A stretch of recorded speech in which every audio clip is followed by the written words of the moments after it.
আসসালামু আলাইকুম, আপনারা সবাই ভালো আছেন? আমি ভালো আছি। তো এখন দেখাই সকাল সকাল বাজার করিয়া আনা হয়েছে। তো এখন দেখায় চিংড়ি মাছ আর ছোটো মাছ। তো এখন দেখায় এটা হলো আমরা গাছের তুর আর ডেক।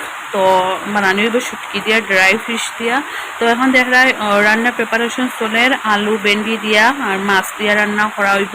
তো এখন দেখা যায় চিংড়ি মাছের যেটা মানে মাথা ওটাও মানে বাকি রয়েছে। তো এইটা দিয়ে আমি একটা বড়া বানাই লিয়া, রেসিপি বানাইয়া খুব স্বাদ, খাইতে ভালো লাগে।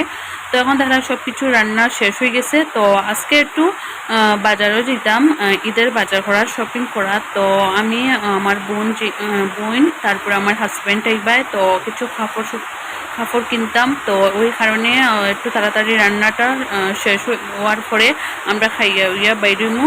তো এখন দেখা যায় সব কিছু রান্না কমপ্লিট হয়ে গেছে। তো আমরা খাইয়া উইয়া বাইরে হচ্ছি। তো আমার হাজব্যান্ডও আইসন, তো আমার বোন। তো আমরা আমিও কাপড় কিনবো। তো আমার বোনও তাই কিন্তু কাপড়। তো আমরা একসঙ্গে আই গেলাম বাজারও। তো দেখা যায় এখন কাপড় দেখিয়া, তো দেখার পরে আমরা কিনা হয়ে গেছে। তো এখন আমরা এই যে বাড়ির চিমকা। তো বাড়িতে গেছে আওয়ার পরে দেখা যায় আমার ভাই আনছে আমুর আইসক্রিম, তারপরে চাট আনছে। তো এটা খাইলাম সন্ধ্যার টাইমে। তো আমার ভিডিও ভালো লাগলে প্লিজ আমার চ্যানেলটা সাবস্ক্রাইব করিও, লাইক করিও, শেয়ার করিও। আল্লাহ হাফিজ।